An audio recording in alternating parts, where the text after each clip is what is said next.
but it's the only way you're ever gonna learn. You look back and it's all in the past. I'm dwelling on the thoughts I cannot say to you. If I don't say the words, then maybe it's not true. And it feels alright when they come and say. Hi, welcome along to NUFC Matters with me, Steve Wraith. It is Those Were the Days, and it is with George Mitchell. Hi, George. How are you? Fine, Steve. Thank you. Good to see you. And we finally made it, George. Season 1983, 1984, my first season as a Newcastle fan. Well, and quite a memorable one for everybody, I think, is the truth, Steve. But let's see what happens, yeah. Great stuff, George. Well, as always, I'll hand over to you. I'll go off behind the screen and take care of the photos. So over to you, Okay, George. Thank you. Just to put you in the picture of where we are, like I usually do, if you were the music interest, was Flashdance, What a Feeling was number one. Every Breath You Take, The Police was there. Billie Jean by Michael Jackson and Karma Chameleon by The Culture Club. And if you're a cinema buff, go to pictures, Return of the Jedi was the top one, and I've got to say a one that I've seen dozens of times. Scarface was another picture I liked. Right Stuff, A Christmas Story, and Trading Places. Quite an interesting mix of music and films as it is. In terms of Newcastle United, Stan Seymour still were chairman, Arthur Cox were manager. Liam McFall was now our head coach, and Kevin Keegan the captain. I always like to look at the ins and outs as well, because I think that's quite important. The significant ins for us were Martin Thomas, goalkeeper, a little man called Peter Beardsley, and a slightly taller man called Glenn Roeder from QPR. It shows something about Arthur Cox's persuasive powers when Roeder had just gone to the first division with QPR, and Cox persuaded him to come back down to the second division with Newcastle to have another go, and that was great. But the outs were important as well. Some of the names were big. It shows what Cox didn't have much sentiment, and he was loyal to them when they played, but once he wanted to, they'd done their job, they were off. Mick Martin, for example, Chris Wyth, John Craggs, Imre Verardi went to Sheffield Wednesday, and then sadly we had the retirement of Derek Bell, a promising player who could have done lots of things. But anyway, that's the ins and outs, and let's get on with the situation. There's the squad. Nice looking squad it is as well, and that's a strip I particularly like, actually. That's a better one. Yes, that's a better one. And obviously, Keegan's taking the mickey out Arthur Cox in that picture, judging by the smiles on the faces. Always good to look at the haircuts as well. And that's the badge, one of the famous badges. I'm not a fan of magpies on badges, I'm afraid. but never mind. That's just my personal favour. And there's a lot of people thought that was one of our best away strips. I mean, I know a lot of people, and certainly when Neil had that one, and might still have that one. I've had that one for years. And there's the two together. That's the home and away, and it's quite a nice collection, I thought, at that particular time. And there's a signed disc from Newcastle United, which I don't know if anybody's got one, but it's there. I think it could be worth quite a bit. First time I've seen that, to be honest, but it looks a nice little piece of memorabilia, isn't it? Yes, yeah. That was sent to me by someone. I think it was David Cook. You know David Cook. I think. Yeah, big shout out to David. He supplied us with a few things over the years. I think that's come from David as well. I can't say that I've ever seen one or heard it. So, but it's a nice one. A nice one it is. And so, is that the preamble, Steve? Or we Yes, into the games. Yeah. Right. Okay. Well, the season as always starts with Newcastle with they get warm ups by doing friendlies, and they went to Germany for play at Hamburg and Rochester, and then they went to Athens, play AEK Athens, and then came home and had a friendly at home against the League of Ireland side, who wanted a warm-up game before they went into the season, and they sent them over to St James's Park. I think on the basis that there was a lot of people in Cox's team who had links with the Irish FA, and so they got a friendly out of it. First game of the season was Leeds United. Good one to start the season off, to measure your mettle with Leeds United, and it's away as well. It's so Leeds with 30,800 at the match, so Leeds are up for it as well, and of course they're regarded as one of the challengers for the title already. Eddie Gray's still the manager, David Harvey, their big goalkeeper, Frank Gray in the back, and John Sheridan, John Donnelly, Peter Barnes playing on the wing for them, and Andy Ritchie up front, George McCluskey of bustling Scottish forward. And Cox sends a very faithful team from the season before in many ways, with Carr Anderson, John Ryan, the new fullback, David McCreary, Clark Carney, Keegan, Neil MacDonald, David Mills, who he just brought in, and Terry McDermott and Chris Waddle. As you'd expect, a hard-fought game at Leeds, with not many chances, and it was settled by a single goal on the 23rd minute. Now, the goal scorer was none other than John Anderson, who had bought from Preston at fullback. But it's worth mentioning it because it's written in a number of press reports that he scored it with his left foot. Now, I don't know how many goals John scored with his left foot, but this one gets well recorded. There's one I've taken out of the press. What a beautiful curling left foot shot that would have made any of the best strikers in the world proud. Right back Anderson shot at goal that gave Newcastle all the points. And so clearly a left footer by John Anderson holds a lot of credit. So we start the season with a nice win, and that's really good. And then we're off to an away game at Shrewsbury. The Shrews aren't expected to be challenging, but we need to be on our mettle, because these are the games that we've tossed away in previous seasons. And we're not away at all. They're at St James's Park. And 29,000 at the game, because people are expecting something out of it. And, expecting the typical expecting for Newcastle is that they lose 29,000 disappointed people at St James's Park. And Arthur Cox's team, Martin Thomas, he puts Martin Thomas in goal, John Anderson, Ryan Creary, Clark Carney.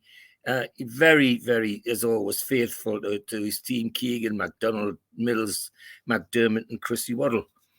Shrewsbury, Graham Turner, still a manager, well-respected man in football. And they have very few big names. The ones they have are people that they've got from elsewhere. But there's one or two that we do know, and that's in their defence. They have a big man called Nigel Pearson, who comes well to know. Steve Cross they got from Leicester.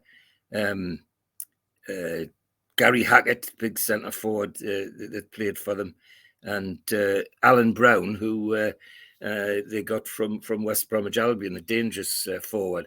Well, very dangerous, because he was the man that settled it on 40 minutes. Alan Brown heads a goal in from a corner, and we're 1-0 down.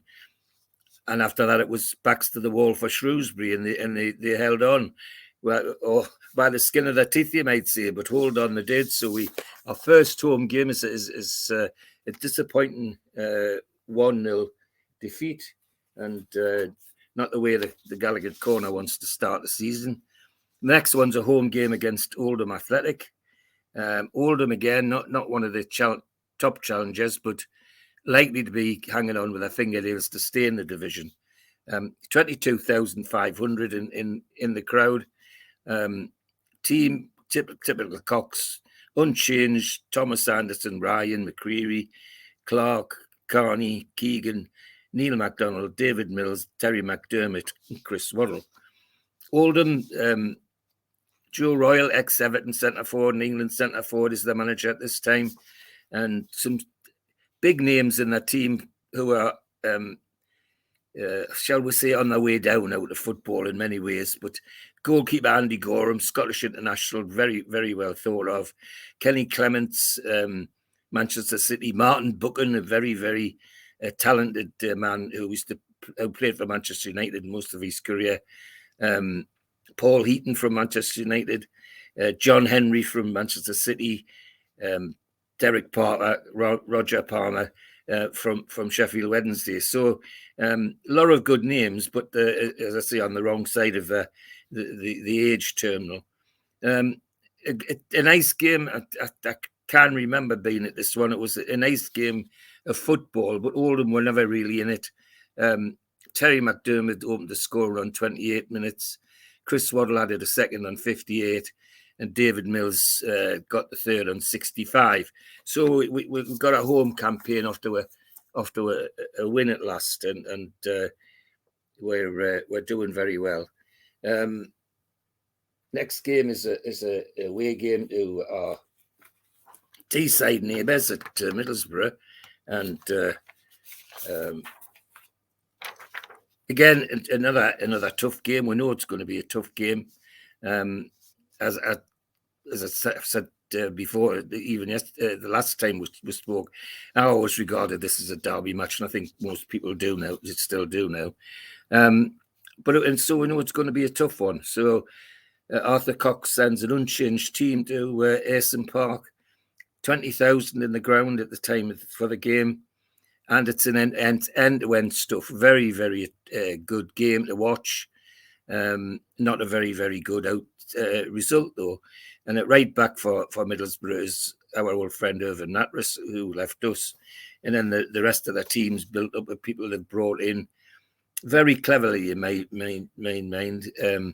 People like David Curry, Gary MacDonald, Mick Kennedy, Mick Baxter from and Alan Roberts from Ipswich, and as I say, Irvin Natras from Newcastle.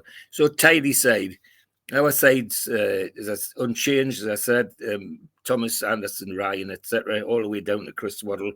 And it gets off to David Curry scoring 39 minutes for them. We equalised on 48. David Curry had the second on 63. And we get an equaliser on 82, and everybody thinks, well, at least we're going to get a point. And then up pops a young man called Gary Hamilton, who comes on as a substitute and scores a winner for Middlesbrough on 86 minutes. So that's sadly a 3-2 loss at the Borough, but a very entertaining game. There's no doubt about that. Can't quibble about that. So we're then off to Grimsby. That Middlesbrough match was on a Tuesday night. On the following Saturday, we're off to Grimsby. That's trouble behind one of the goals, which it shows how long this idiocy's plagued football. I mean, this was in the 1980s, and it was happening even then. But it's sad, but it's no good hiding the fact that it didn't happen, because it did. Anyway, we go to Blundell Park. 9,000 in the ground. Arthur Cox sends an unchanged team to Grimsby. Dave Booth's their manager, and been for a while. Got one or two big hitters from the First Division who are ex-First Division, like Kevin Moore, Chris Nicholl, Neil Cooper, Tony Ford from Sheffield Wednesday, Kevin Drinkell, very, very dangerous little forward, and always manages to score against us, actually. And Mick Spate also. And the big threat really is Trevor Wymark, the big centre forward that they got from Ipswich, who was a top goal scorer throughout his career. Good game, end-to-end stuff, and it doesn't look good for us, because Spate, just before half time, puts Grimsby in the lead, and they look like they're holding their own. But just after half time, on 50 minutes, Kevin Keegan levels it up.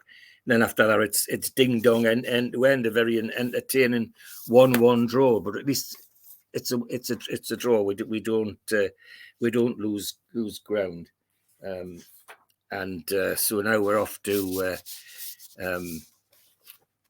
back home to a home game against Crystal Palace, and an attractive side. Crystal Palace play good football.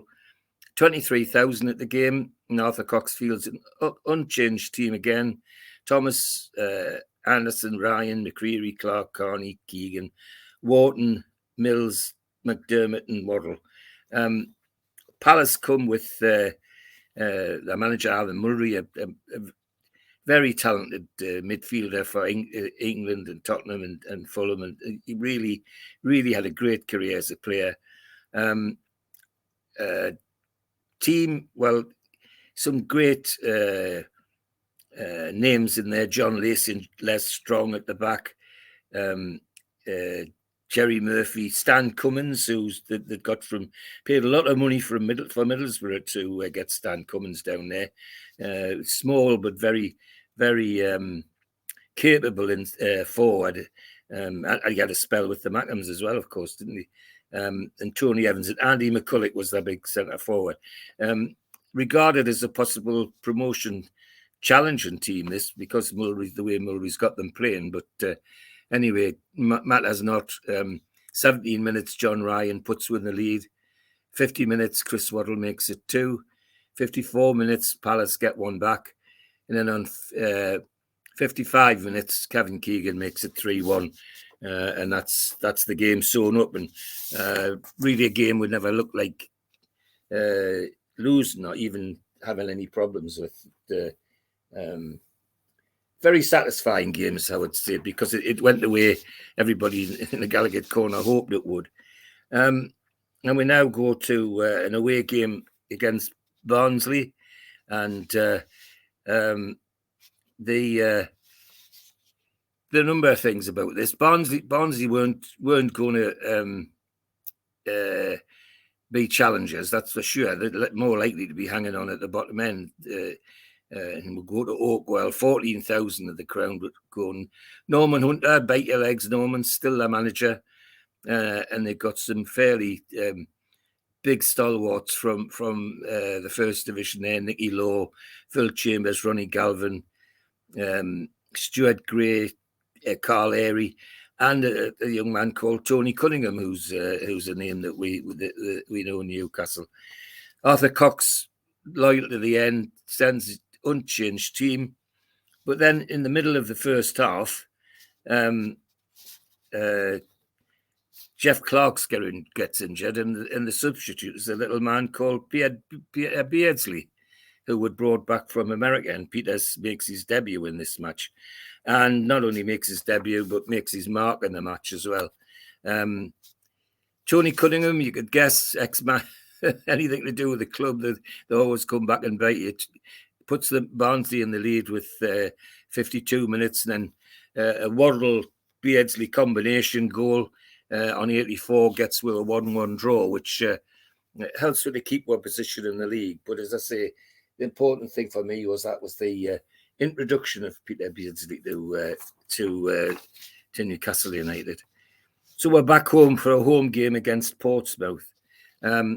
Portsmouth, middle of the table team, not regarded as challengers, but still a tidy side. 25,500 at the game. Crowd gone up a little bit because we've had a couple of wins. And unchanged team from Arthur Cox, except that Peter Beardsley isn't a substitute this time. He's actually in the team. I think that was no surprise to anybody that's seen the Barnsley game, that he would get his place by right. So he got off with Chris Waddle scoring on 13 minutes. 25 minutes, another one from Chris. 40 minutes, a pen from Keegan. So we'll go in at half time on 3-0. 54 minutes, Kenny Wharton gets the fourth. And we're cruising, at least I think we are anyway. But then Portsmouth, who have a number of dangerous players in their team, and some of them with big names. I mean, at the back they had Mick Tate, Steve Hazelwood, but Neil Webb at Chelsea. But up front, a little man called Kevin Dillon, who we know from down the road, Nicky Morgan, and Big Mark Haitley, a big, great header of a ball, and another big centre forward called Alan Billy. And they hadn't bothered us until on 79 minutes, Mick Tate gets a header and buries it in the back of the net. And on 80 minutes, Alan Billy repeats the dose, and that's the two. So all of a sudden, from cruising at 4-0, we're biting our nails. But I'm glad to say we're seeing it out. It was a good victory, but I want to, as I say, the two goals made were nervous. I think I can remember how nervous the Gallagher corner was that day. So now we're off to the League Cup first round, and we've got a draw against Oxford, and we're at home with the first leg. And everybody thinks, well, this is a formality, surely. Well, 22,000 at the game might think it is, but Oxford won't let it be a formality. They're up for it, chasing it. Cox, unchanged team. Thomas Anderson, Ryan McCreary, Saunders, Carney, Keegan Beardsley's still in. Waddle, McDermott, and Kenny Wharton with David Mills as a substitute. Oxford United, Jim Smith is their manager now. Now, that's a name that we know very well at Newcastle. And their goalkeeper's a name we know well, Steve Hardwick, and one or two other ex-First Division players, Bobby McDonald, George Lawrence, and a little man called Kevin Brock in midfield for them. Again, another name that we get to know on Tyneside quite well. Tidy little player. And up front, two big men, Andy Thomas and Steve Biggins. And the Oxford aren't going to lie down for this one. They're having a go at this cup match. And lo and behold, on 37 minutes, Steve Biggins makes it 1-0. And on the death, 88 minutes, Terry McDermott gets the equaliser. So we'll go to Oxford for the second leg with a scoreline of 1-1. But everybody still thinks, well, it's we should do it at Oxford surely, and have a run in the League Cup. Well, we'll see, won't we? Back to home game against Charlton Athletic in the league. 23,400 at the game. Cox fields his same team, unchanged. Beardsley still in there. David Mills as the substitute. Charlton come with their manager still, Lenny Lawrence, who's a much bigger personality than a lot of his players are. But they're playing, have a reputation for playing football. They're not going to kick people out of the game. They're actually going to play the game. And they have one or two old hands like Ronnie Moore, big centre forward. Les Berry, Mark Hazelwood, big defenders, and Nicky Johns, a brilliant goalkeeper who I always thought didn't get enough recognition, but that's by the by. And Charlton put the frighteners on 29 minutes. Paul Curtis, fullback, nips in and gets a goal off a corner, and everybody's got a sweat on. You could in the Gallagher corner, you can always feel the nerves, the chattering that goes on. That because people are wondering what's happened. 23,300 in the ground, but then on 72 minutes, Kevin Keegan gets the equaliser, and then on 81 minutes he gets another one to make it 2-1. And that's how it stayed. From then on, there was never any sign of Charlton doing anything. So we come back to a pretty nice 2-1 win.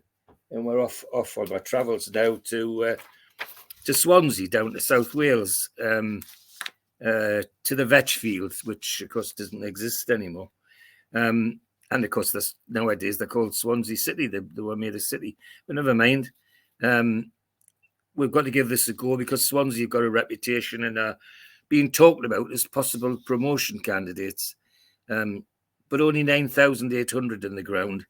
The manager at Swansea City, a big man from Liverpool called John Toshak, who made quite a name for himself both in the UK and in Spain.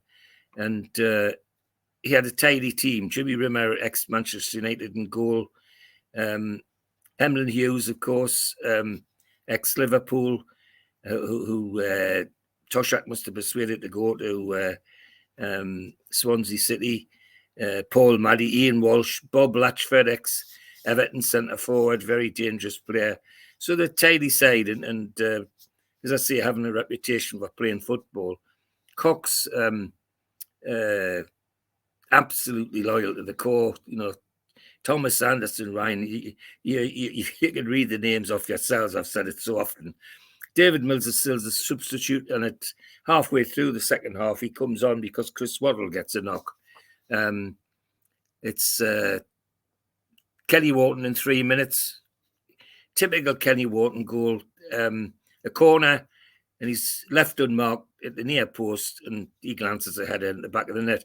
I don't know how many times Kenny Wharton does that, but the league managers mustn't check the stats in those days, because a number of times I sit here and say Kenny Wharton heads in from the near post because he's not a big lad, but nonetheless he gets the first goal, and that's great. And it looks like we're going to sail to a nice 1-0 win until Chris Machustik for Swansea, big midfielder, glances ahead in from yet another corner on 77 minutes, and everybody, it's going to be a 1-1. Never mind, we'll settle for that. But David Mills is not going to have any of that, because having come on as a sub, he suddenly wakes up and takes the ball from the halfway line to their penalty area, and then puts the ball in the top right-hand corner for a 2-1 win to Newcastle, which is brilliant for a long trip, like all the way down to Swansea. And of course, the fixture makers on being what they are, we're in Wales, so we have a Sunday match at Swansea, which was unusual in those days. And on the Wednesday, the week we go to Cardiff, which is just round the corner. Cardiff, I have a smile about that, because in my days as a magistrate, and I was involved with the Home Office, I did quite a bit of travelling, and I went to a big conference in Cardiff, and Michael Howard was the Home Secretary. And I was asked to say a few words, and I complimented some of the people I'd met in Cardiff, and saying that this was good, that was good. And halfway through what I was saying, the voice at the back shouted, "The only good thing to come out of Cardiff is the road to bloody Swansea." And I had to put it with the heckle. Michael Howard thought that was rather funny. I said to him, "Why didn't they wait for you to stand up? That would have been better." But he just laughed it off. Anyway, we go back to the football. 9,300 at Ninian Park. For anybody that hadn't been in Ninian Park, big ground, typical 1930s. 40s football ground, very much like the old St James's Park. Well, you see the picture on the programme there, but it's a sort of place with 9,000 in. You'd have to shout to talk to your neighbours. It just beggars belief, but never mind. We're going looking for a win, hopefully. We haven't got one win in Wales. And Peter Beardsley on 9 minutes makes it 1-0, and we're doing well. And again, unchanged team for us, and they're playing well. Cardiff, managed by somebody called Len Ashurst. Now, there's a name to conjure with if you're a North East football fan. Played for many, many years for a dedicated Sunderland player and a good player, a good servant to Sunderland Football Club and to football, actually. But Cardiff had some tidy players.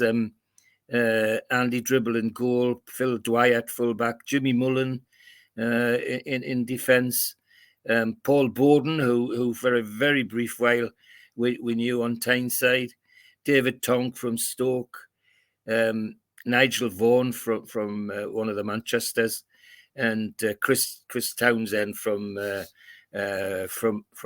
Charlton some time ago, but all tidy players. But anyway, tidy or not, Peter Beardsley won the league in 9 minutes, and on 59, none other than the general himself, Kevin Keegan, makes it 2-0.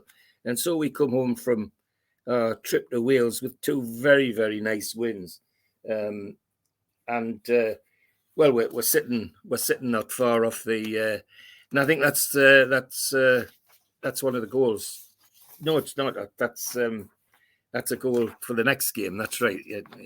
Anyway, it's we're back to League Cup, the second leg of the League Cup at Oxford, and everybody thinks this is going to be a formality. Well, no such thing with Newcastle. Jim Smith's got his same team out with Steve Hardwick in goal and Kevin Brock in midfield. Virtually the same team. Neil Watmore now on the left wing. Is a name that crops around in football. The manor ground is 13,000. Cox sends his usual unchanged team. Waddle's fit again after injury, and David Mills is back as substitute. And well, all I can say is what a disappointment. Neil Watmore 19 minutes, Andy Thomas on 32 minutes, and we're 2-0 down at half time. Newcastle come out and give it a bit of a go after the second half, but we still can only imagine a consolation from Kevin Keegan on 81 minutes. But even then, with that goal to inspire them, it didn't look like we were ever going to do anything to get a victory in that game. So Oxford went through, and that's the end of our League Cup run, which sadly is a very familiar tale if you're a Newcastle fan. We'll come home now to a game against Manchester City. Whoops. Don't know what's happened there, but never mind. Can you see that all right, Steve? Yeah, Manchester City, yeah. Right, okay. We come home to Manchester City, and this is going to be a tough game because they're regarded as one of the big lads. They're going to be one of the challengers, and everybody's on high door for this game, and it's reflected in the crowd as always. 33,500. Bearing in mind, we've been struggling to get up to 30,000. Well, suddenly 33,000 because I think people are waking up to the fact that we're really in a position to do something about the league this year, and this is one of the games we must win. Well, must win indeed. It was a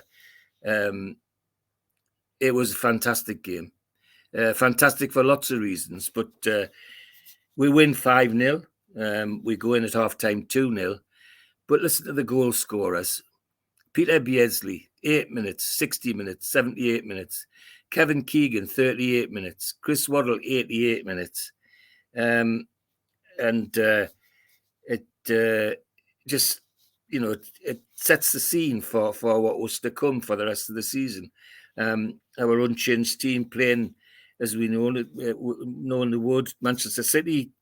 Billy McNeil, ex-Scottish and Celtic centre-half back, is the manager now. Alex Williams in goal. Ray Ranson at full-back.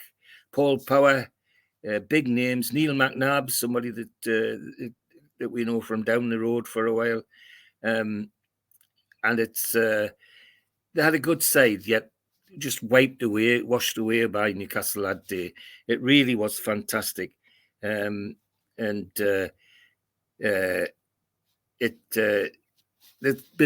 of the game. There's a phrase out of a newspaper cutting which I read. Waddle attacking the City goal only had the goalkeeper. Then almost around him, he spotted Beardsley across the box with a deft pass to Beardsley's feet. Waddle had left him with an open goal for Beardsley coolly to slot the ball home. I wish we could see a lot more of that. That reads lovely if you're a Newcastle fan. Anyway, Fantastic. big win is the important thing. And I think, as I say, people are now, and you can tell in the rumblings in the Gallagher corner that people are starting to get very expectant about what's coming off. The next game is against Fulham, and Fulham have given with trouble the last couple of years with Malcolm MacDonald as the manager. I mean, they gave a 4-1 Hayden a couple of years ago, and people are on edge for this one. 32,000 at the game. Cox plays an unchanged team. The only changes that halfway through the second half, where Saunders gets injured and he puts David Mills on as a sub. Malcolm MacDonald's still the manager at Fulham. He tied his side with Kevin Locke again, Ray Houghton from Liverpool, Ray Lewington from West Ham, Gordon Davis from Tottenham, Dean Coney from Arsenal, an ex-Arsenal youth player. A tidy side, but and a tidy game, and they set the stall out. Robert Wilson, a tidy, very fast little right-sided for winger, was scores on 12 minutes. Keegan equalises on 23. And then, lo and behold, Wilson scored a second on 60, and everybody thinks, oh, Malcolm MacDonald again is going to do, we're going to. But lo and behold, David Mills makes it, scores the equaliser on 88. And then right at the death, Kelly Wharton again. And guess what? A header at the near side post wins 3-2 against Fulham.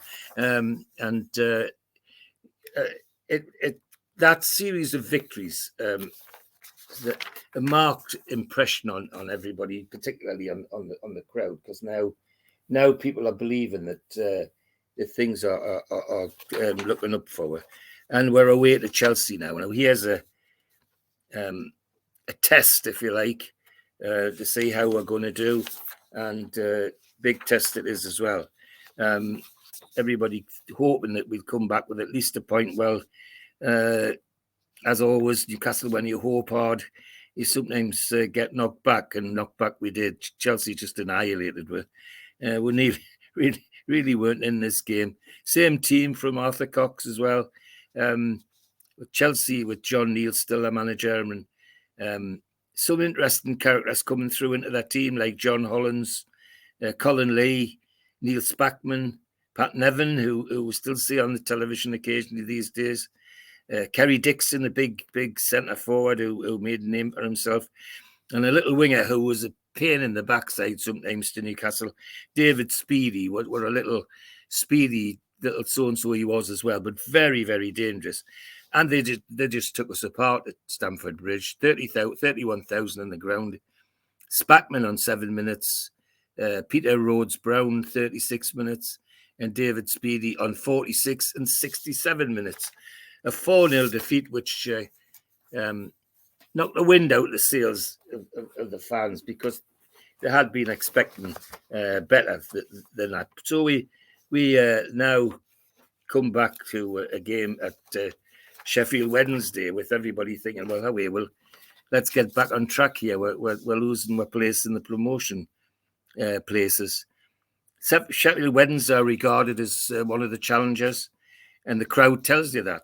41,100 at Hillsborough for this game, and it's good end-to-end stuff. Good football game.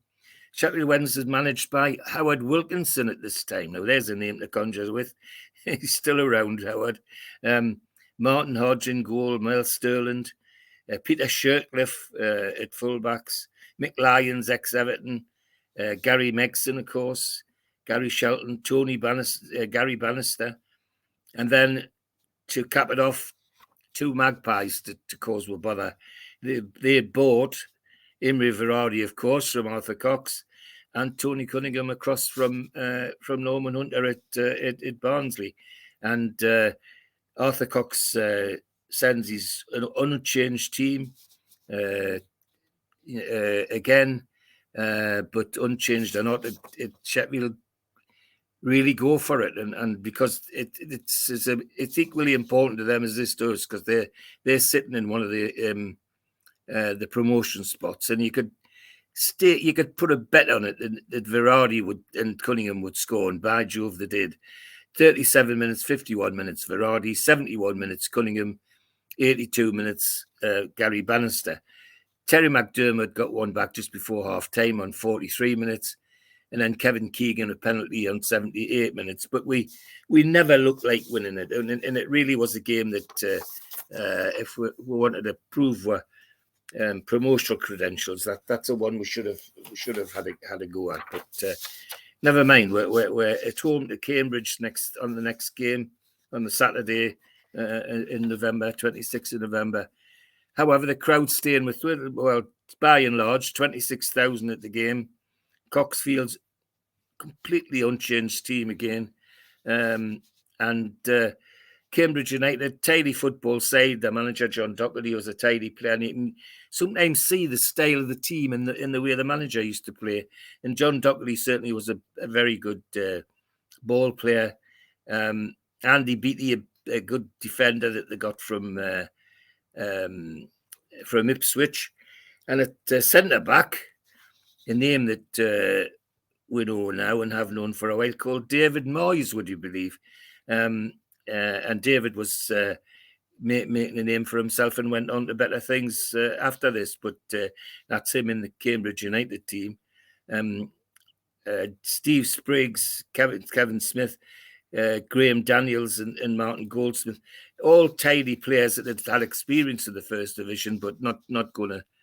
They shouldn't really trouble us. It's a tidy game, good football game.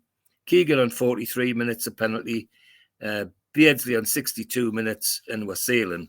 And then Graham Daniels from Cambridge, 81 minutes, gets a consolation. But even with that goal, it never looked like they were going to trouble us. So that was a nice return to winning at home, and thank goodness for that. It was something we needed. We then have away match at Derby County. They always tidy games against Derby. They're an interesting team. I mean, Cloughie and Taylor together left them with a lot of good players, and Taylor's the manager now. Peter Taylor was Cloughie's assistant. 20,000 at the game, the baseball ground. Steve Cherry, Dave Watson, a name we know, of course. Steve Buckley, Steve Powell, Archie Gemmell, dangerous Scottish midfielder. Kevin Wilson and Calvin Plummer, big centre forward. All tricky players and going to give a hard time.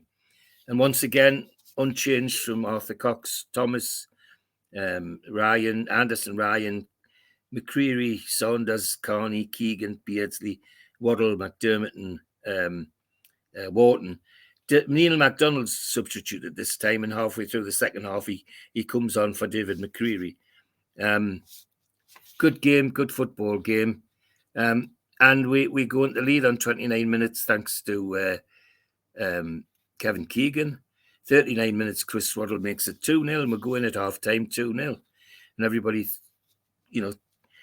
certain this is the points are in the bag, but we hadn't banked on little Archie Gemmell, who gets a penalty and then proceeds to turn our defence inside out. Lays 2 goals on for Bobby Davidson, another good little midfielder, on 60 minutes and 66 minutes. So in the space of 9 minutes, we go from 2-0 up to 3-2 down and never recovered from it. It was a disappointing defeat in the end, but a one which it shouldn't have happened. 2-0 in the lead at half time, and you shouldn't be staring the gun down the barrel at that juncture. We should have been doing better than that. And guess what? In the middle of a very, very important promotion season, we hope we play friendly at Bristol Rovers. In fairness, when I checked it out, it's a friendly, but it's for a testimonial for a famous Bristol Rovers old player, and asked for us particularly to go down. It's a good, entertaining football game played in a good way, and a 5-4 victory, which is very nice. But I still question the wisdom of doing something like that in the middle of an important season like this. Anyway, we have our Tuesday night friendly, and come back on the Saturday on 10th of December to a home game against Huddersfield Town. Huddersfield Town, traditional football side, have always had a tidy football team. And we know they're not going to lie down, or at least we don't think they're going to. 26,000 in the ground. Same team, same substitute David Mills in our side. And Huddersfield Town come. Mick Buxton, the manager. Mick was one of their old players, tidy player. And they come playing good football, not regarded as promotion shout, but certainly going to be in the middle of the team. And some names we know: Brian Laws at fullback as a Geordie, and Dave Sutton, Brian Stanton from one of the big Sheffield teams, Phil Wilson, David Pugh from Sheffield as well, and the very a good footballing team, and a game well worth supporting. They get us off to a good start. Kevin Keegan scores on 2 minutes, Beardsley on 42 minutes, Phil Wilson gets an equaliser on 19 minutes, Paul Jones gets an equaliser on 44 minutes, and then after half time, it's the Chris Waddle show. Chris Waddle took over in this game, scored 2 goals himself on 62 and 89. And Terry McDermott, he made a one to Terry McDermott on 82.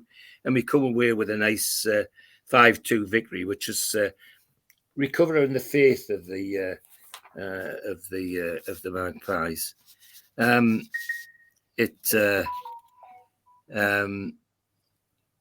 Chris, we now go away to Brighton. And with the feeling that can we keep the momentum going? It's Brighton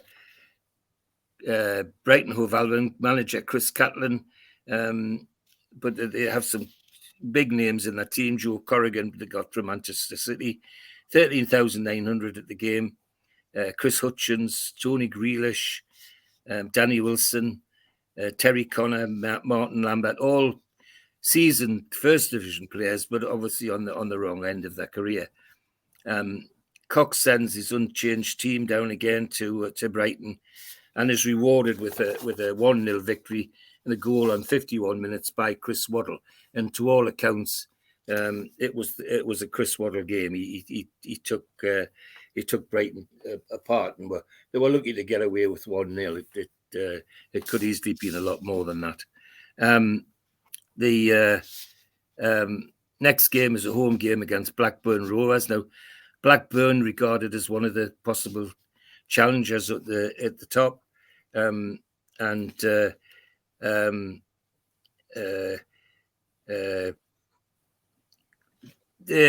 tidy side managed by Bobby Sutton, and 33,600. So the faith of the crowd's coming back.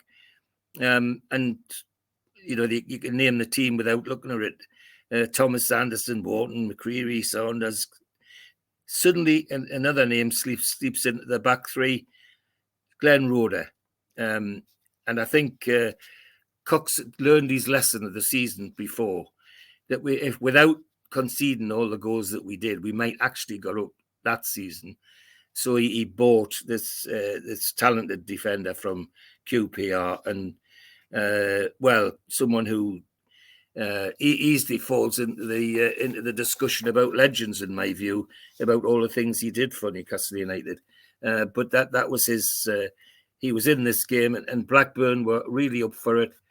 and they have a young man called Glenn Keeley in the back three, back four rather, and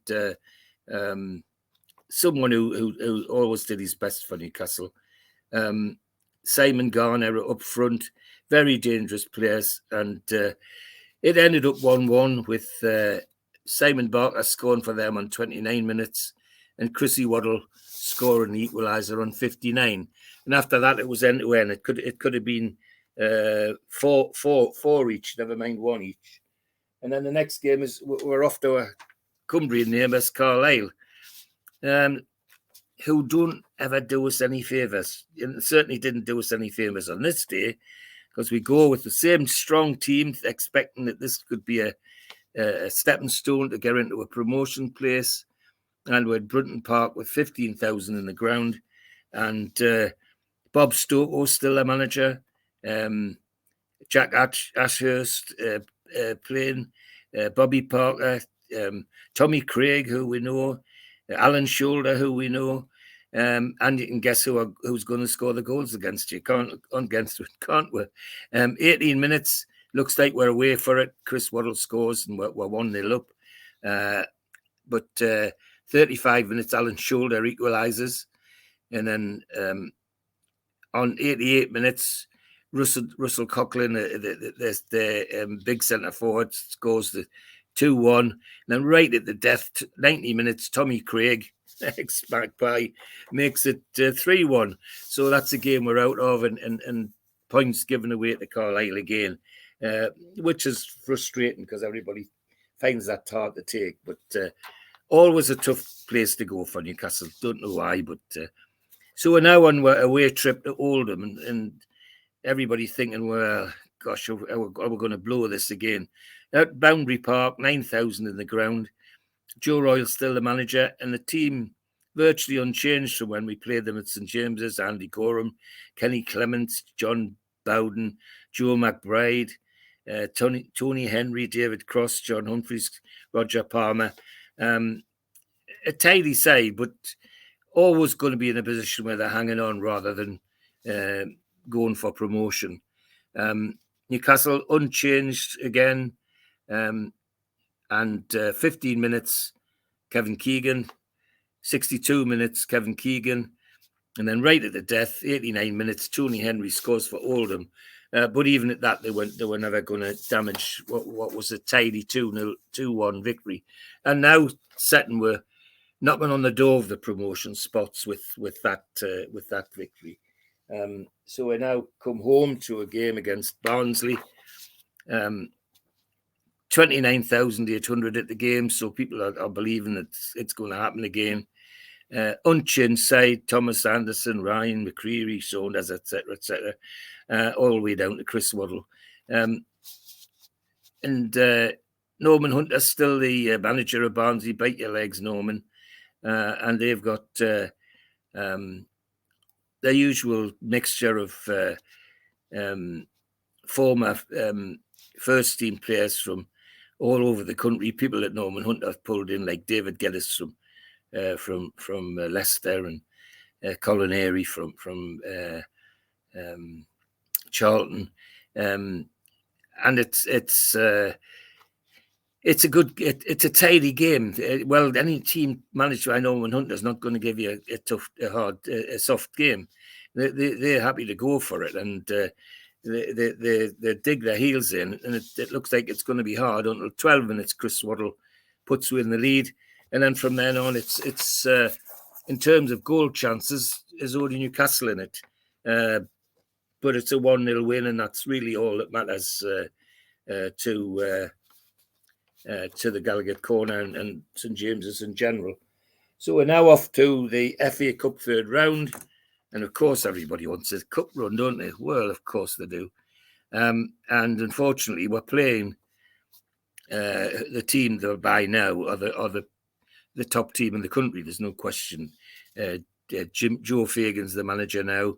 And listen to some of the names: Bruce Grobbelaw, Phil Neal, Alan Hansen, Mark Lawrenson, Alan Kennedy, Steve Nichol, Sammy Lee, Graham Souness, Craig Johnson, Michael Robinson, and Ian Rush. Well, you know, talk about stars, that there's 11 stars there in my view, and some real characters. 34,000 at the game. Arthur Cox sends an unchanged team to Anfield. Neil MacDonald's the substitute, but in terms of a cup clash, or in fact, in terms of a football match, we were never in it. That's got to say, that 4-0 loss at Liverpool. I know that my family and some of the people who went the match with wondered if that was going to knock the stuffing out of it in terms of the league, because it really was a bad defeat. So we first televised cup game as well, George, I think. Yes, that is. Yes, you're right, Steve. Yes, and we're now away to Crystal Palace, and people think, well, do we really need to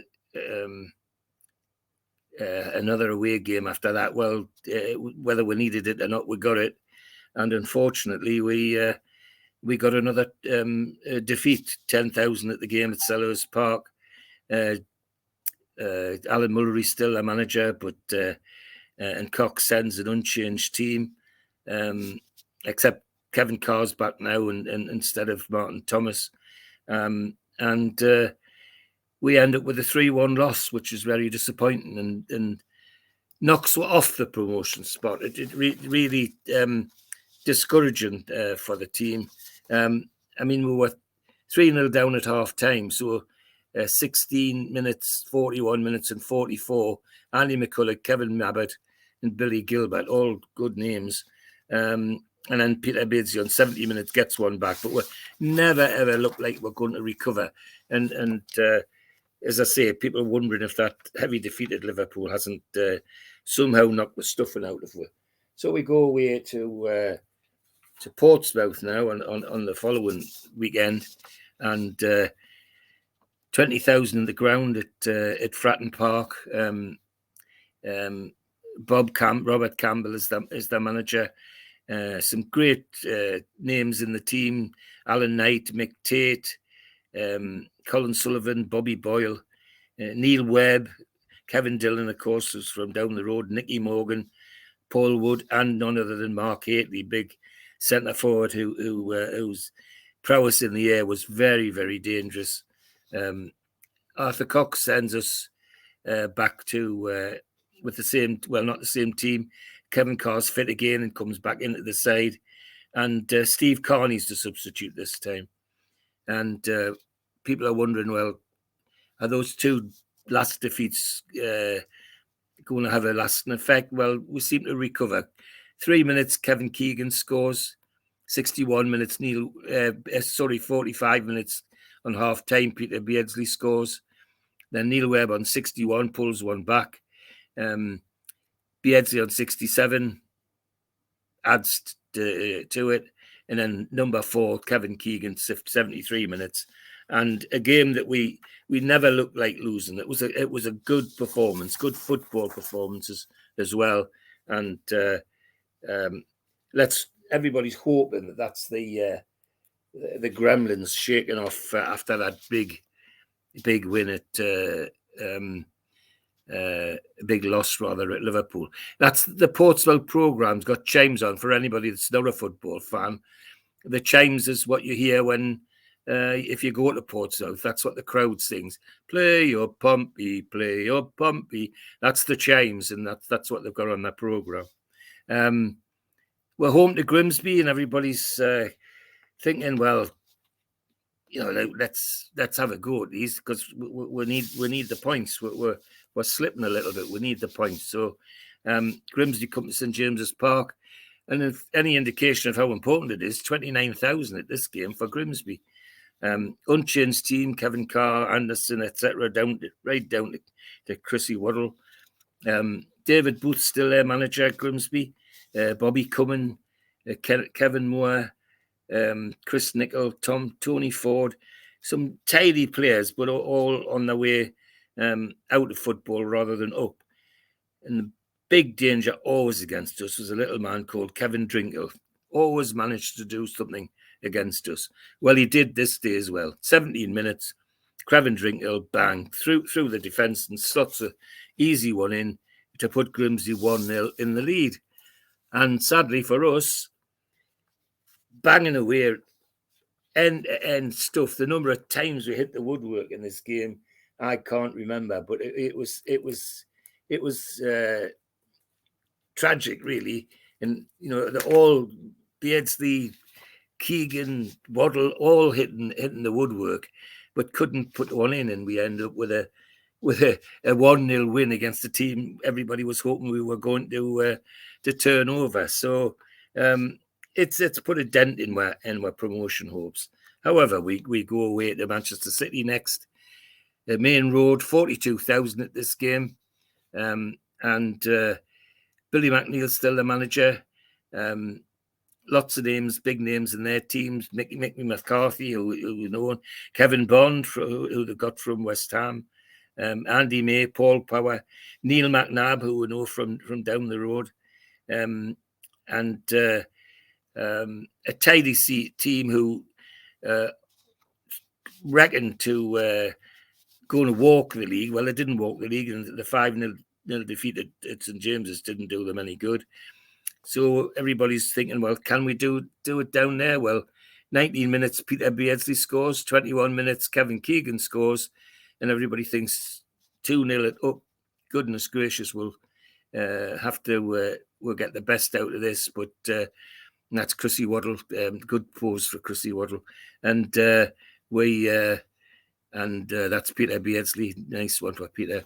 And we end up with a 2-1 victory. Steve Kinney gets one back from them and after half time, but we're never going to lose it. Newcastle determined not to give this one away, again,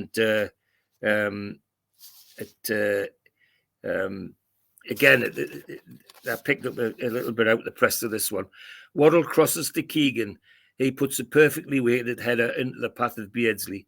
In typical Beardsley fashion, he went past McCarthy, lovely, and Bond, leaving them floundering, and lifted a powerful shot high past the oncoming keeper into the net. Lovely stuff. I mean, that he sat McCarthy on his backside makes good reading, I've got to say. That's what I'm showing me age. And we're at home now to Cardiff, and people realising this is all important time of the season. We're sitting just below the promotion spots. 28,000 at this game. Unchanged team. Kevin Carr all the way down to Chrissy Waddle. John Truick is the substitute in this game. Cardiff come. Len Hasher still the manager. And with almost the same team as they had when we played them at Cardiff, except there's a change at centre-back, and the change is a young man called Gary Bennett comes into the centre-back spot. Now, there's a name to conjure with in this part of the world, but otherwise the same team as we played before. A good game. We get off to a flyer with Chrissy Waddle on 10 minutes, and then Kevin Keegan on 44, Kevin Keegan on 56, and then Nigel Vaughan, their dangerous winger, on 58. But even though they got a one back, we never looked like losing that one. So that one we're knocking on the door of a promotion spot. So now we go away to Fulham and McDonald's side again, and biting my nails that this, you might do something against us as he has in the past, but we go with the same team, unchanged team, and Craven Cottage, 13,000 in the ground for this game against us, and it's Mountain McDonald's one or two changes at his team. Jerry Payton, a new goalkeeper he's got, and Leroy Rossignol is into their forward line. Now his son still plays for Hull, I think it is, Aussie manager of Hull, and Gordon Davis and David Coney. A tidy football inside. However, 4 minutes Peter Scott scores for them. 5 minutes Peter Beardsley equalises. 25 minutes Gordon Davis makes it 2-1. Then on 67 minutes, Kevin Keegan makes it 2-2. And we come home with a point, which sigh of relief, because they're a dangerous side, and Supermac had a habit of winding them up to when they played us. So we come back to a home game against Chelsea, and this isn't going to be easy. Chelsea are pressing like us for the top bit, and if you need any indication of how important this game was, 36,000 at this game. So we're now sort of getting excited in St James's. Unchanged team, Kevin Carr all the way down to Chrissy Waddle. Chelsea, John Neal's still the manager, and one or two big names of the future like Tony McAndrew, Nigel Spackman, Pat Thomas, Mickey Thomas, Kerry Dillon, and David Speedy. And a good game. I remember this is a good game. And 53 minutes, Chelsea go in the lead, and everybody thinks, oh, we're going to throw it now. But no, Terry McDermott on 69 minutes scores a very good individual goal and makes life easier for, at least we get a point and keeps knocking on the door of promotion. We now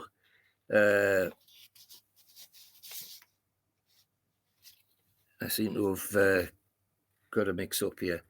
Okay, do you want me to go to the ads while you? If you wish, yes, that would be fine. I'll do that now. Yes. Here's the ads. Big thanks to all our sponsors: Skips and Bins, telephone 0800 25 45 25 3, email inquiries at skipsandbins.com, website skipsandbins.com, easy contract free and pay-as-you-go waste collection. Thanks also to Mr. Vicky's Sauces, handmade in Cumbria. If you want to order some, then you can go to their website, mrvickies.co.uk, or telephone 01768 210 102. Thanks also to New Workwear. They were set up in 2018 and they are an agile and dedicated workwear provider. You can find them at their website, newworkwear.com. Thanks to Media Arts as well for all the help with the video side of things. If you want to subscribe to the channel, hit the subscribe button under this video. Hit the thumb up to like the video and click share to share to your other social media. We're also available as a podcast on your podcast providers such as iTunes and Spotify. If you'd like to take out a cult membership, which means you get a cup, a pen, a membership card, a scarf, and entry into the monthly draw, then put your smartphone over this QR code now. It'll take you straight to the site. You can set up and pay a one-off fee of £25. Alternatively, go to nufcmatters.com and check for membership. If you're a subscriber, you can apply for a free car sticker. Just email john@nufcmatters.com to claim yours today. The new Shearer raffle is up and running. 150 tickets, £1 a ticket to win a limited edition Alan Shearer signed ball. Enter now at nufcmatters.com. We've got a couple of events coming up. Newcastle United question and answer live with Liam Kennedy, Jordan Cronin and Dominic Skerr from Newcastle World and the Shields Gazette in association with NUFC Matters takes place at the Tyneside Irish Centre 11th of August at 7 p.m. and tickets are £5. The Christmas event will be with Frank Clark and John Gibson, Thursday, December the 7th at the Tyneside Irish Centre. Tickets are £15 from nufcmatters.com. And Waddle, Keegan and Beardsley, the class of 84, with special guests, takes place at the Tyne Theatre and Opera House on Westcott Road in Newcastle on Thursday, January the 25th. Tickets are available direct from the theatre, 0844 24 91 000, or go to the website for further details. And don't forget, starting on the 7th of August, you will be able to hear myself, Steve Wraith, on the Northeast Footy Breakfast. This comes to you in association with the Tyne Radio, 7 o'clock till 9 o'clock, 5 days a week. Check out the Facebook for more details. Okay, George, back with you. Yes, I'm fine. Just the some of the stuff I've printed off is printed off twice, so I suddenly found myself going backwards instead of forwards. But here, next game is a home game against Middlesbrough, and people are expecting this to be to get back on track for this promotion place. And it's reflected in the crowd, 31,000 at this game at St James's Park. And Arthur Cox, true to his style, fields the unchanged team, bar one. He's got an injury on the left side, so he plays John Truick in the team instead of David Mills. And Middlesbrough come with Malcolm Allison's their manager, Irvin Natras still in that at fullback, Tony Mowbray, a name that we know, Mick Baxter, Stephen Bell, Gary MacDonald, David Curry. Tidy side at the Borough in this particular time, but they're not regarded as now as promotion challengers, but more like a middle of the road side. A good game, except that Middlesbrough put the Gallagher Corners nerves on edge by, in 3 minutes, Stephen Bell saunters through the defence and gives them a 1-0 lead, and everybody starts biting their nails a little bit, but needn't to worry. Peter Beardsley on 12 minutes, Terry McDermott on 75, and Kevin Keegan on 77, and it's a 3-1 victory, which was a good victory in the end, in what was quite a tough match. So we now off to Shrewsbury. Always a tough little place to go, but 8,500 at the game, and it looks like we're going to sneak this this game in the second half. Unchanged team: Carr, Anderson, Wharton, McCreary, Carney, Roder, Keegan, Beardsley, Waddle, McDermott, and John Truick. And Shrewsbury, Graham Turner, the manager, with lots of good names, but names who were on the wrong side of the game. Turner himself playing as well. Steve Cross from Leicester, Gary Stevens from Everton, and Gary Nardiello was the name that people will remember from Sheffield. His Sheffield Wednesday days were his big days, but a dangerous forward nonetheless. And it's going well into the second half. It looks like it's going to be a 0-0, but suddenly, around the 50-minute mark, all go crazy. Steve Cross on 51 minutes scores for Shrewsbury. Then we get an own goal. Their fullback puts an own goal in his net on 52 minutes. And then on 55 minutes, Kevin Keegan makes it 2-1. And then at 78 minutes, Steve Cross scores 78. So it was manic. And I've got to say, my memory is, from what I've read about this, it was manic right to the end. It was a good football game, which the two teams went for. And we went for it because we wanted to maintain my promotion place. They went for it because they were starting to hang on with their fingernails about staying in the division. So we now go home to a home match with Leeds United, and 32,000 at this game, and again that reflects how important people realise it is. Unchanged team: Kevin Carr right the way down to John Truick on the left side. Leeds with Eddie Gray, the manager, with big names like David Harvey. Now bought Dennis Irwin from Manchester United at fullback, and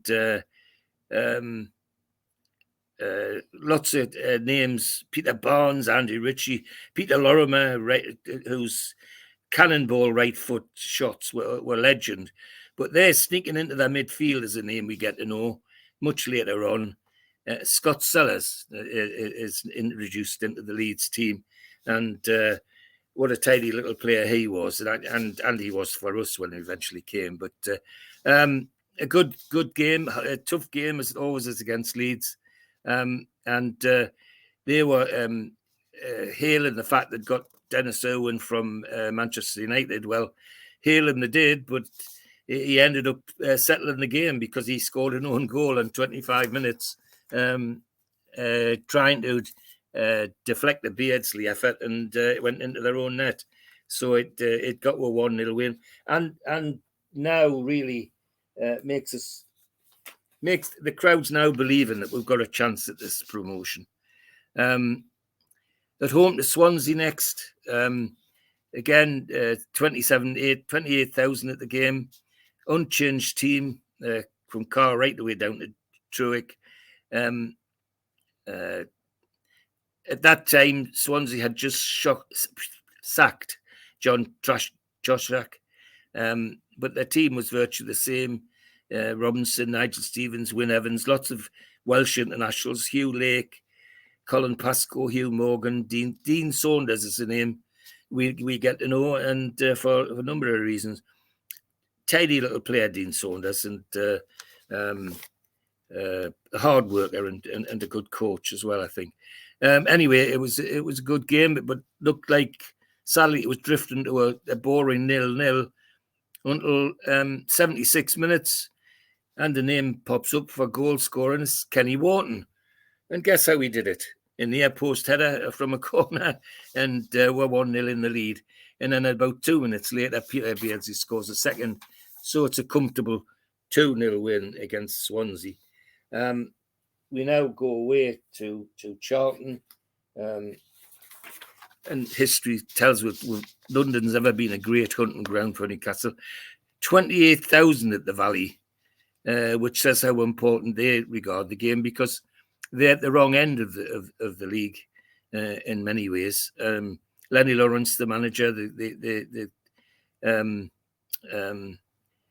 play good. He's good footballer himself, and his teams tend to play good football.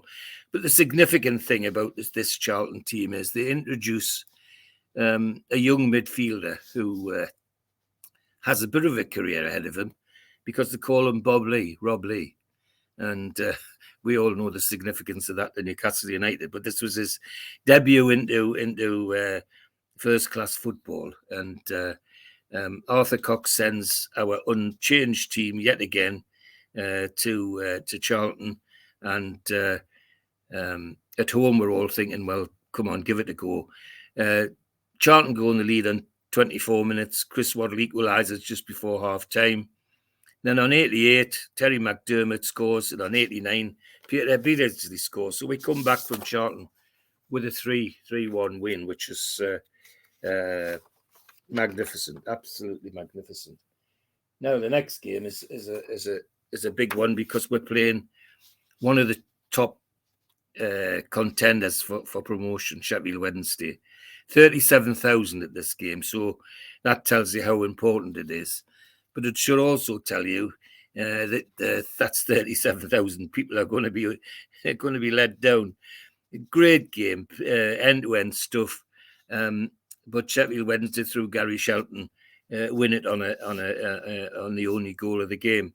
And the two players that give us the hard time during this match, Tony Cunningham and Imre Varadi, and there's lots of others in the team, like Gary Mexon and others who we know. But Cunningham and Varadi, you could nearly guarantee that they would have a hand in this game, and they certainly did, because they set up the winner, and Gary Shelton scored it.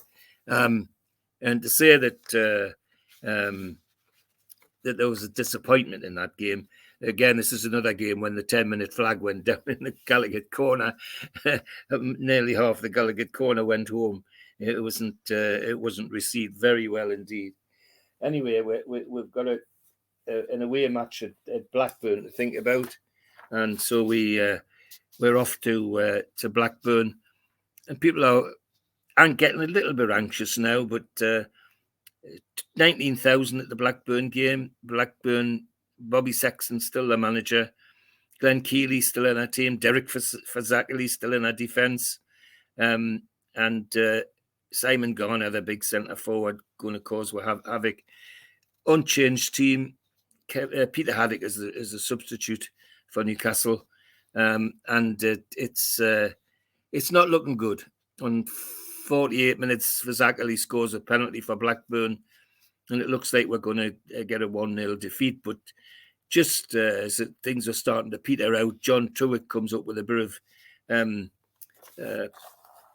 individual skill to score a beautiful goal to get a 1-1 draw. So it's not the victory we wanted, but it's still against a team that's knocking on the door. So we're hopeful that we're back on the right. We're knocking on the door again of the promotion spot. So the next game is a home game against Carlisle, who have an awful habit of spoiling the party for us. It's 34,000 at the game, so there's an expectation that things are going to happen. Unchanged team: Carr, Anderson, Wharton, Creary, Carney, Roder, Keegan, Beardsley, Waddle, McDermott, Neil MacDonald. Bob Stoke was still the manager of Carlisle, and one or two names that we remember from here: Tommy Craig, Alan Shoulder, Andy Hill from down the road, from Bolton, down the road from Carlisle. However, Carlisle were never in it.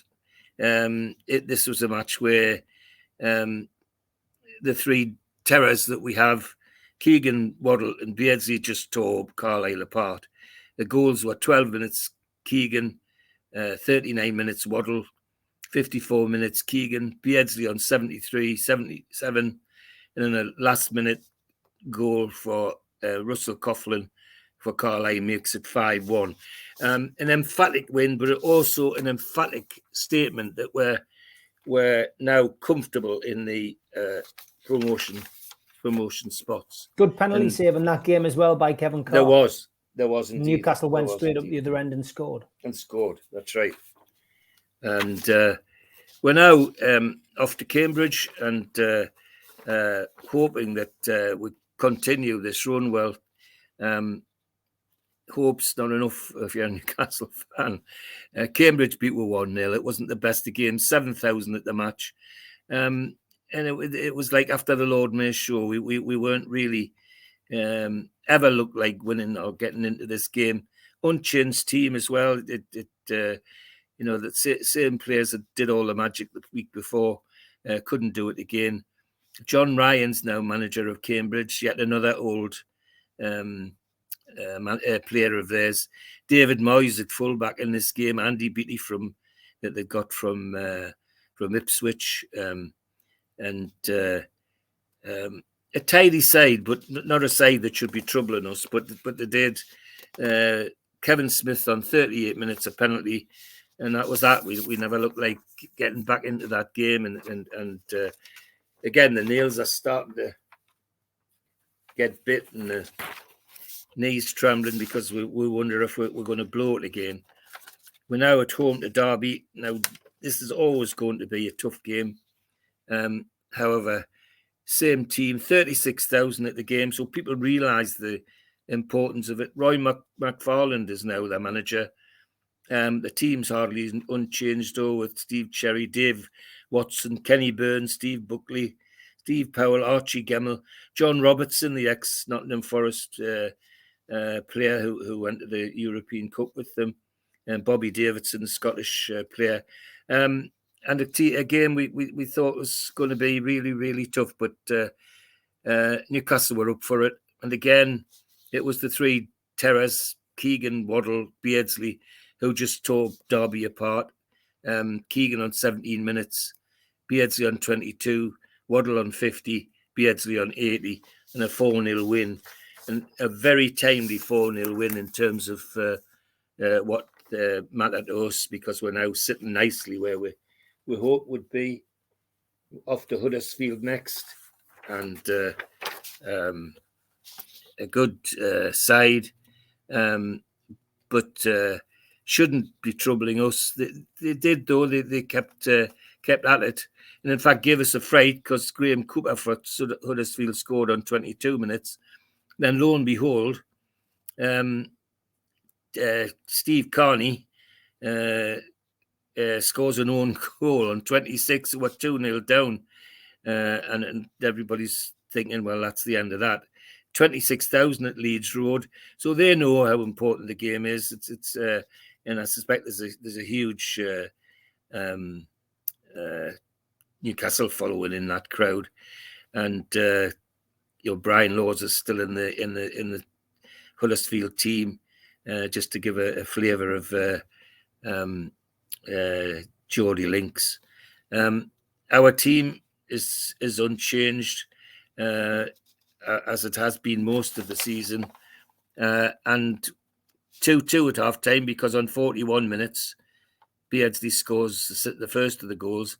Then right at the death on 45 minutes, David Mills scores the second, and it's 2-2 at half-time. And that's the way it stays right to the end. Newcastle huffed and puffed and tried to get another goal, but it didn't happen. And Keegan missed that game, didn't he? There was a worry that he was going to miss the rest of the season. Was there an injury or something? Yes, it was. It was. Quickly look at my notes. Yes, I said it unchanged. It wasn't unchanged. Keegan did drop out, and David Mills came in, and he had a bit of a knee injury. I think it was the problem, and that was that was like the hero's moment. That was a hero's moment for Mills, because that was the goal that clinched promotion for Newcastle. Indeed, yeah, it was. And last game is at home to Brighton and Hove Albion, and Arthur Cox took to his self. Same team, and Keegan's fit again, and so he's back in the side. 37,000 at the game. Brighton come with a tidy side, but not a side that should bother us. Chris Catlin's still the manager. Big Joe Corrigan, the goalkeeper, and names like Jimmy Case, Danny Wilson, Terry Connor, Alan Young, Willie Young, really good players, but on the wrong side of their careers, really. And again, the three terrors, Keegan, Waddle, Beardsley. How many times have I said that this afternoon? Who upset Brighton. Keegan scores on 22. Jerry Rhines equalises for Brighton on 41. And then after the second half, Waddle and Beardsley just took Brighton apart. Waddle on 50 minutes, Beardsley on 85 minutes. Gives a 3-1 win and cements the promotion place, which was fantastic. We then went on to play 2 friendlies, would you believe? At Darlington, there was a 3-0 win at Darlington because we played a friendly, which was a testimonial for an old Darlington player. And then, of course, we had Liverpool at home for the testimonial of the one and only. And a fascinating season for lots of reasons, and that's the big reason, of course. The big man gets his wish of promotion and his retirement. But Arthur Cox our team played 45 games, and Arthur Cox used 18 players in 45 games. I can't remember anything like that ever before. Joe Harvey would come close to it, but not 18. You know, Joe was in the 20s and things like that. He was, and if anything, cements what Arthur Cox was doing was that in all the teams where we've done well, the cup teams and all the rest of it, we've always had 2 or 3 goal scorers. Milburn, Robledo, Hannah, Mitchell, they're the names that trot. Keeble, they trot. Len White, they all trot off the lips. But you always needed at least 2 if you're going to do something special. Well, in this team, we had 3. Keegan got 28, Waddle got 20, and Beardsley got 18. And so what goals for was 85, only a few behind Chelsea, who were the winners, the champions, and Sheffield Wednesday, who were second, only scored 72. But the big key from the season before was that our goal difference against Fulham was less than 50, and the season before was a disaster. So the start of something big, if you like, but good to see it and be part of it. It was very entertaining. Amazing season, and of course there's the Afidazine Kev program. Yeah, that's absolutely fantastic. From the testimonial, and they also did a special booklet as well, which was again, I think that's the booklets in our loft, I'm sure. And a ticket there as well, and of course the big thing, other than me making this my first Newcastle game where I went along with my granddad, was seeing Kevin Keegan fly off in a helicopter. Take off in a helicopter, yes, yeah. Fantastic. I couldn't find that for some reason, but never mind. And there was a ball boy there on the night as well, George, who went on to break a certain record at St James's Park, Alan Shearer. Did indeed. Yes, that's right. That's right. Amazing stuff, George. Thoroughly enjoyed that as always. We'll be next episode. We will be in the old First Division, which We is will now the Premier indeed. League in Yes, season 84-85. And I think we entered it with some trepidation because it was the seemed to be the gulf was starting between the first and the second, and but never mind. It was something to look forward to. George, as always, it's been a pleasure. Look forward to the next one. Take care. Thank you for watching, everybody. Really enjoy that. We still do 7 NUFC Matters show a week for free. But if you want to help support NUFC Matters, then there are a few ways of doing it. Hit the like button on each live broadcast and video. This helps the channel grow. Hit the subscribe button and select the all notifications bell so you don't miss a single show. If you want to help us financially, then you can join the channel using this button with the membership starting at $1.99 a month. Or you can drop us a donation in the chat using a super sticker. We're also looking for sponsors. If you'd like your brand advertised on the flyers for the show and featured during the ad break, then email John at nufcmatters.com to arrange today.